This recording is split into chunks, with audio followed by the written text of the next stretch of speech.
बंध उदय और सत्व का प्रकरण चल रहा है। उसमें अभी हम जो प्रकृति बंध है उसकी बात अपनी चल रही थी। उत्तर प्रकृतियों में ये सादि, अनादि, ध्रुव और अध्रुव की बात चल रही है। सादि किसके कहते हैं कि जो अनादि से नहीं बन रही थी और नया जिसका बंध शुरू हो जाएगा उसको कहेंगे सादि। जो अनादि से ही बनती आई है उसको कहेंगे अनादि बंध। ये दो हो गए। और ध्रुव अध्रुव किसको कहना? तो जो बंध रही है अनादि से ही, जब तक बंध विच्छित्ति नहीं होती तब तक जो बंधेगी उसको कहेंगे ध्रुव बंध। जो अनादि से तो नहीं बनती आ रही, कभी उसका बंध शुरू हुआ है और फिर भी उसका बंध मिट जाता है, बाद में फिर भी शुरू हो सकता है, उसको कहेंगे अध्रुव। देखो इसके बारे में हम गाथा पढ़ के, क्योंकि इसके बारे में 2-3 प्रश्न भी आए हैं। ये तो सादि अनादि क्या होता है उसको हम यहाँ उसके लक्षण फिर से दोबारा देख के फिर आगे बढ़ेंगे। 123 नंबर की जो गाथा है कर्मकांड की, उनके लक्षण बताते हैं।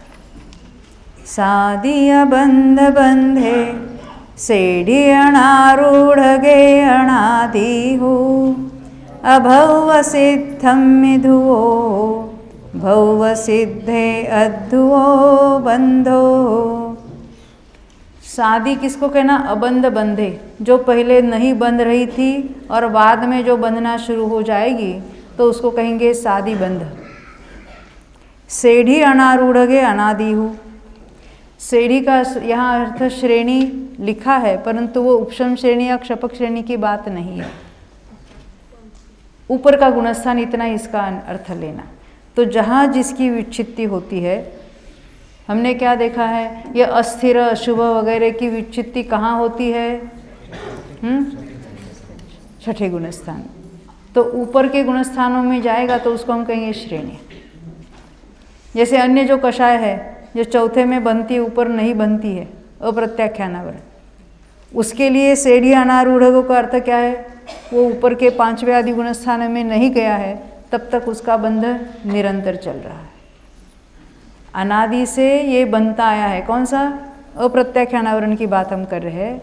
सम्यक तो भी प्राप्त किया तो भी बन रहा है, परंतु जो सम्यक प्राप्त करने के बाद 5वें में या ऊपर चला जाएगा तो उसका बंध रुक जाएगा।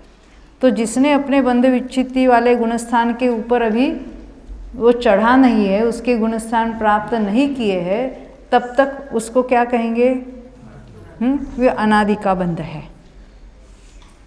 ऊपर के गुणस्थानों में जाके फिर लौटकर नीचे आएगा तो उसको हम सादी कहेंगे, क्योंकि ऊपर के गुणस्थानों में जो 5वें 7वें 6ठे में अप्रत्याख्यानावरण का बंध नहीं हो रहा था, किसी ने मुनि अवस्था प्राप्त की है और फिर नीचे के गुणस्थानों में आ जाए तो उनको क्या कहेंगे हम?